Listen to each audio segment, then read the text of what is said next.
of that. And so I brought something with me that just as a serve as a reminder Okay. of what I used to look like. So that was me when I had the boy short hair. And the best part about this book is that... Is there a photo of me in it? No way. Really? When we were really, literally little. Like, I am talking so little in this, but that's you. Oh my goodness. And that's your brother. No, that's my sister. That's your sister. Oh my goodness. Oh my god, when she hears that, she's gonna be so mad. No. Can I take this out? Yeah, of course. This is why I brought it. I was literally like, oh my gosh, I have to show my crazy boy short hair moment. And then I opened it up and I was like, hey, there you are. Wow. That's us at a fair when we were really, really little. Oh my goodness. You know what's funny? Like, my parents have definitely never even seen this photo, I don't think. Really? I've never seen this photo. You know, like, there's always going to be photos that you've seen when... But like, I've never seen this photo before in my life. This is blowing my mind. Look at my sister.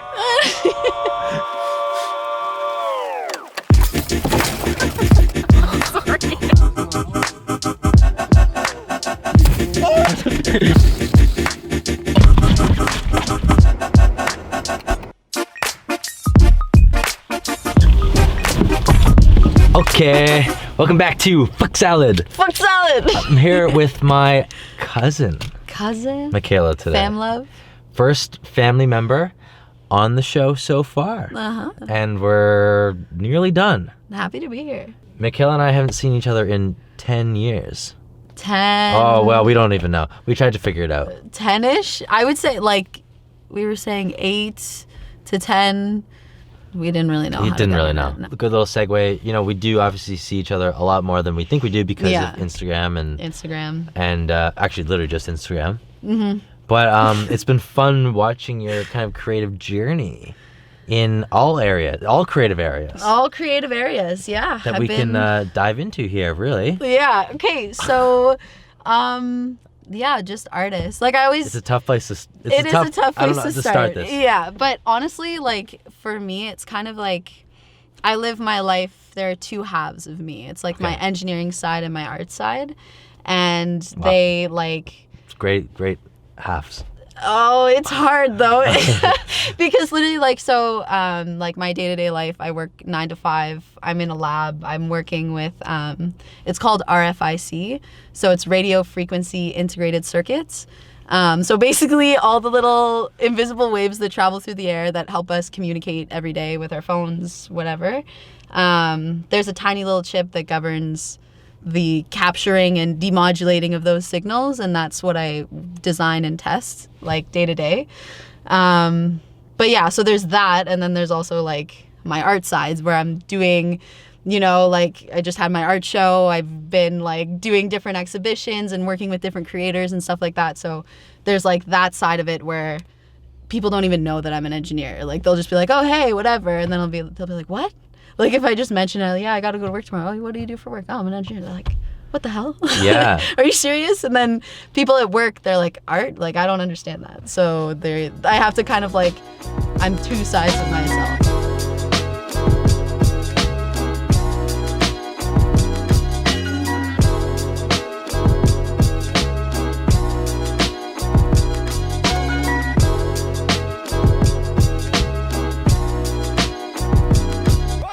Being an artist, being a painter in engineering is like, what? And then aside from all of that, if that just wasn't even a part of my life, like just simply being a woman in engineering has been the most like testing and trying. Like it tests me every single day. It's like a second veil that I have to wear every day going into work, which really sucks, but it's also empowering and inspiring in other ways. Definitely. Yeah, it is inspiring to hear that you're like one of the few, even in your program you were saying in school. Yeah. So like I've got my two girlfriends in engineering, Miranda and Joyce, and I swear if I didn't find them, if I didn't like have them as friends in school, it's basically like it feels like being in a room full of dogs. Like it feels like, especially if there's like, you know, you're studying for an exam and you're studying with all your peers in your class, and a problem comes up and everybody starts just barking over top of each other. And like it's just a like kind of a fight for alpha at that point, where everybody just wants to be the smartest person in the room. Everybody just wants to be heard and kind of like acknowledged as this smart person who has the answers. And that's where it's like, I can't play that game. Yeah. And I've learned not to, because a lot of the time, even if I have the right answer, no one's listening to me anyways. So it's like, you kind of have to get over those humps of being like, you know, I know my shit and I don't have to yell about it to know it. And you kind of have to, well, what I've had to do is kind of just learn to fly under the radar and like do my thing quietly and learn my skills quietly and kind of establish myself in a way that isn't so much loud and seen. Because being a woman in my degree, it's like, even if you were to like be invisible, like you could, there have been times where I've wanted to be invisible, but you're not. You're always seen because you're one of the like 5. Guys I would go and be like, hey, do you want to study for something? And they'd be like, yeah, sure. And then they'd be like, let's get a drink. And I'd be like, no, I just kind of want to study. And then they'd be like, nah, fuck you, you're such a bitch, like whatever. And then I'd be like, but I just wanted to study. Like, I don't want to date you. I'm so sorry. Like, I do have really good guy friends in engineering. Like, I have so many guy friends in engineering, I have to.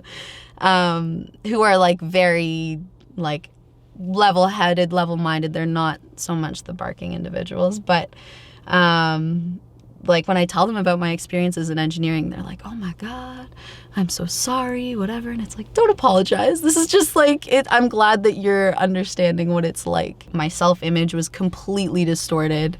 I didn't really know how to be anymore. I felt like I was just kind of scattered, and I was so misplaced in where I wanted to be. Like, I knew I belonged there and I knew I like wanted to be there, but I felt so disoriented and disgusted and like sad. And that's where I was like, okay, what do I like to do? Like, what am I about? Like, what's this all about?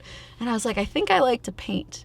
And I was at my house back in Whitby, and my dad had a piece of drywall that was just in the garage, and I had a bunch of like dried up old paint.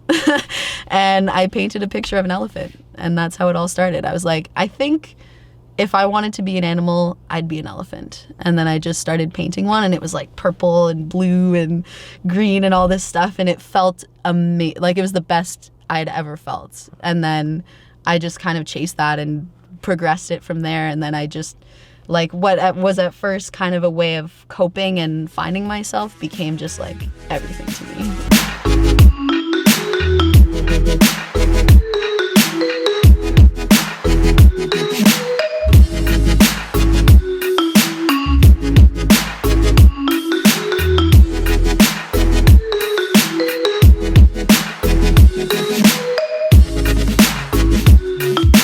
All right, so that was some of your work, and what's really nice is that I was just in a coffee shop today in Ottawa, which is where we're filming this. Hell yeah. And I saw some of your work there.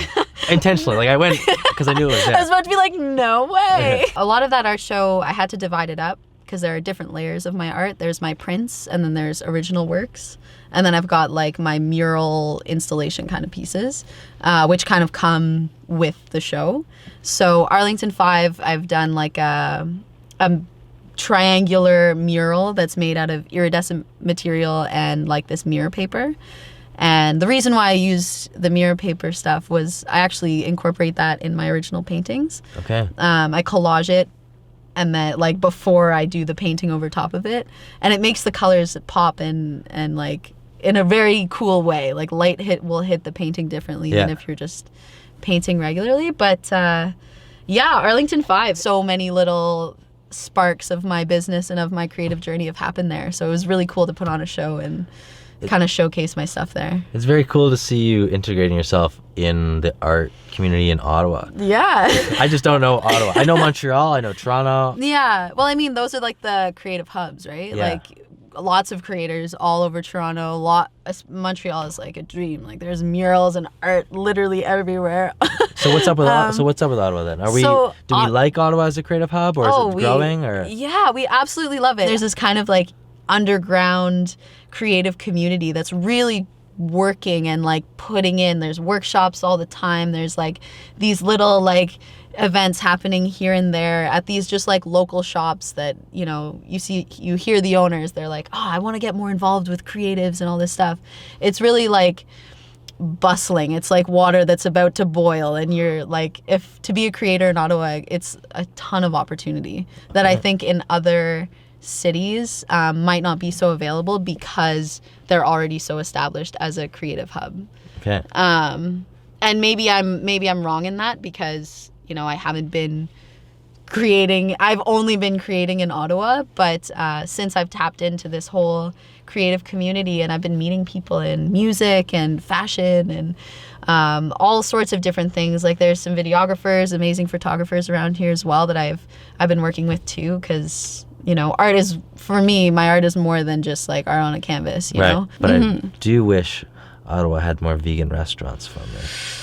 Well, actually, Ottawa does have a lot of vegan restaurants. I think I've hit them all. I've been here a few times. Ottawa, maybe you know. Okay. One or two more. Okay. However, there's little pockets with vegan items. There are. And peep the glove box. Peep the glove box, and ooh. We've got some right now to try out. Nice. From what's this place called again? This is the Wild Oat. Oh, this is my whole life. I love the Wild Oat so much.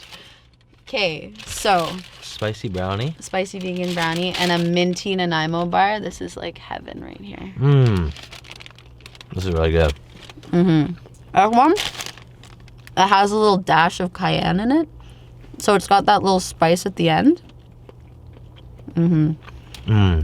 It's actually nice. And I'm just teasing about vegan options in Ottawa. I think there's a decent amount. What have we not talked about here? I think we can be open and this podcast on a transparent note with the listener, because I think we covered everything that I'd like to talk about today. Well, there's a few things I would like to talk about, actually. Oh, we're just getting started. We're gonna do like a roles reverse, because I have so much to ask you, because I haven't seen you in actually 10 years. Amazing. Yeah. So we're gonna do that. I definitely need to change the battery on this, because look at that. See that little blink in the corner? So we're gonna be right back.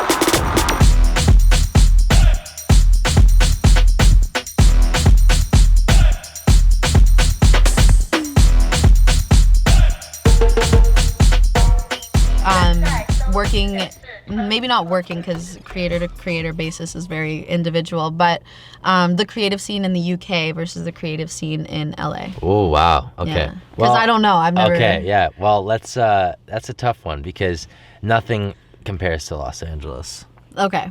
The biggest difference between Los Angeles and the UK, whether it be Manchester, London, from my experience, is you're going to have that whole influencer, incubator, model social media hub in Los Angeles. Yeah.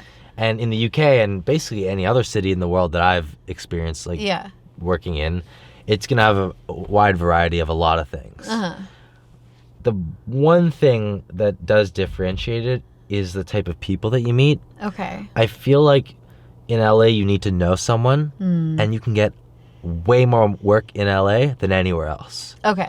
But in the UK, you can meet people on a whim and really get to know them for them, and it doesn't matter about social status, and it's not about who you know. Okay.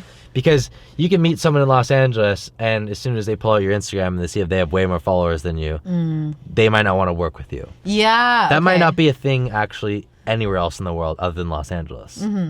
But if that person who has a lot of followers was referred to me through someone, or like we met through another way, it doesn't matter about the followers, because it's about who you know. Yeah. Okay. I don't know if that really answers your question, but I think there's pros and cons of both. Pros and cons, yeah. For the UK, like I met two of my best friends, Jack and Chris. I met them on through a phone call on my train into Manchester for my first time, and it's just like, are you kidding me? Right? Didn't know them. Yeah. And that's how it works for me in the UK. That's how it works for me in a lot of cities. Yeah, it's all just like meeting people. Meeting people. And you meet a lot of people in Los Angeles, but it does help to have that one foot in the door. All of these creative things come with a lot of like emotion, and when you're passionate about something, a lot of it comes with it, especially being on the road all the time too. So what's like the one thing you do for your mental health? Probably like this show right now. This show, okay. That's like one area, right? It kind of brings you back to earth a little bit. Yeah. When I do get the chance to go home to host an event or host like some sort of party and get my friends together. Yeah. It's more of like a party, and like my friends are all coming together to like hang out and just like catch up. Yeah. As I would throw a house party in high school. Or through university. It's like, but now I'm gonna like incorporate my work into it. And for me, it's very important to get all my friends together. For them, actually, maybe less so me, but having all my friends interacting with each other makes me happy. Yeah. Episode 50 is a togetherness episode where, well, you'll see, but basically a bunch of friends just swing by the car and we just have a good party to celebrate the finale of 50 episodes. Thank you for having me. You know, we need some family on here. Of course. Again, I apologize to the rest of my family I couldn't have on. Shout out to all of our family. Yes, Holding family it down. first. Grandma, love you. Alrighty, let's go get creative. Whoa. What? Okay, let's do this.